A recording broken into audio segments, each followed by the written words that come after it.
Lofi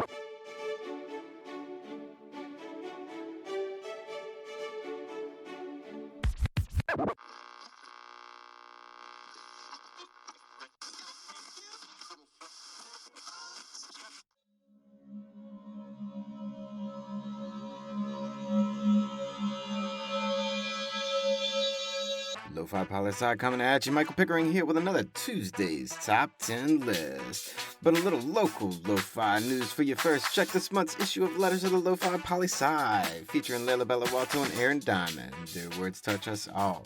And keep up with last Friday's Lo-Fi Weekly blog post. Both letters and blog are up on lofipolisci.com. Give them a check out, people. Give them a read. But today we're keeping it light, keeping it cool, keeping that summertime vibe, and talking about the top 10 places I want to travel once I start hitting the road again. A long title, I know, but hey, that's how it is. I couldn't think of shortening it up. But these are top 10 countries, but sort of a before we start this list kind of thing. You will notice that there are no hardcore authoritarian countries on this list. Oh, no. And there's a good reason for that. Because I've already done a list called Top 10 Places I Want to Go, but I'm too afraid to get arrested because I've talked way too much shit about authoritarian regimes everywhere. Now that's a long title for you.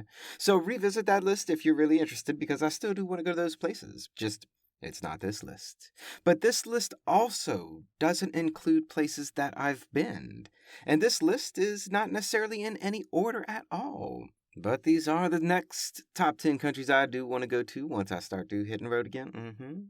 So take it as it is and at me in the comments. Let me know where you want to go this summer or next summer or anywhere, anytime in your life. Let's go. And coming in at number 10, Iceland, the land of lava and ice. Yeah, that's a shout out to you. You know who you are out there.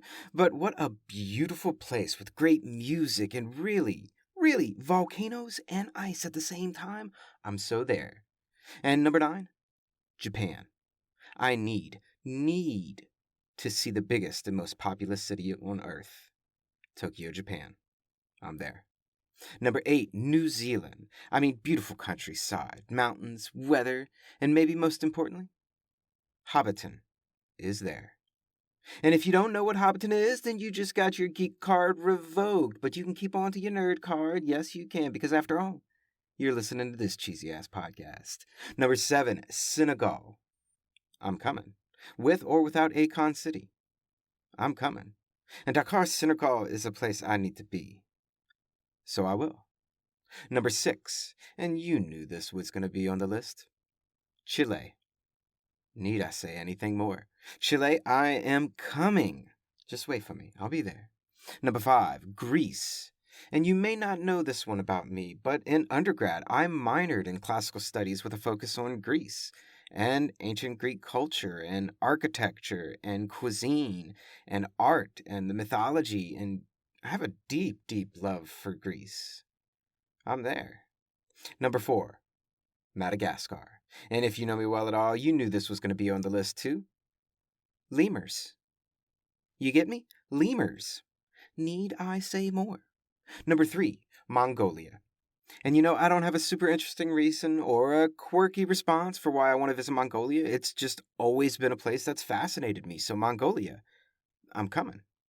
Number 2, Nepal. And what can I say about Nepal? I want to see Kathmandu. I want to see the Himalayas. Nepal, I'm there.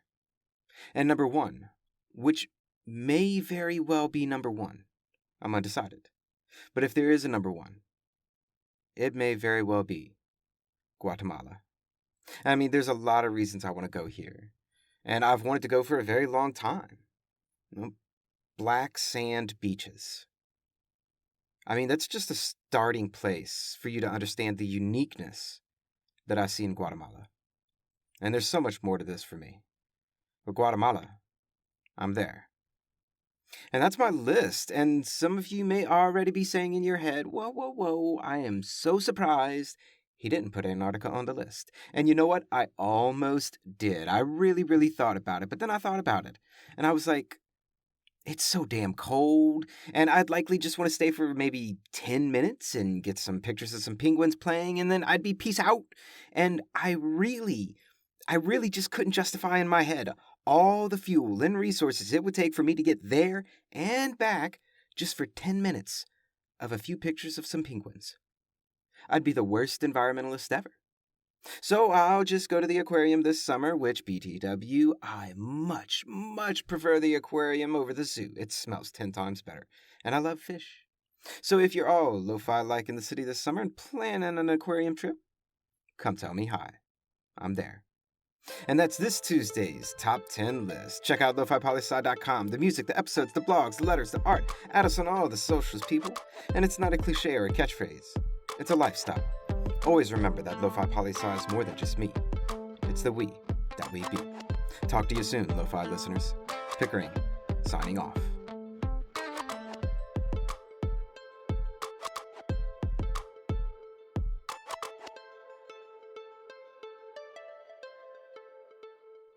A little behind the scenes, behind the mind of Michael Pickering. That's right. I'll go ahead and tell you what that Hobbiton thing is all about in New Zealand. So it's a reference to J.R.R. Tolkien. This is the writer of the Lord of the Rings series, of the Hobbit series, or book rather, and of the Silmarillion. And Hobbiton is the name of the town which one of the chief characters is from. Bilbo Baggins, and Hobbiton is the name of the village that the hobbits, which Bilbo Baggins is a hobbit. It's a creature of Earth. It's a very humanoid-like creature, but much smaller. But Hobbiton's the name of the town, and Lord of the Rings was filmed in New Zealand. And when they filmed it, they actually built Hobbiton, and it was beautiful. But after the 3 movies were done, they tore it down. But then years later, whenever they went and started to film the next 3-movie series, which was The Hobbit, they rebuilt Hobbiton. But they worked it out with the New Zealand government, and they made Hobbiton a permanent place to where it could be a tourist attraction. And therefore, Hobbiton is a real place from J.R.R. Tolkien's book. And I'll see you soon in New Zealand.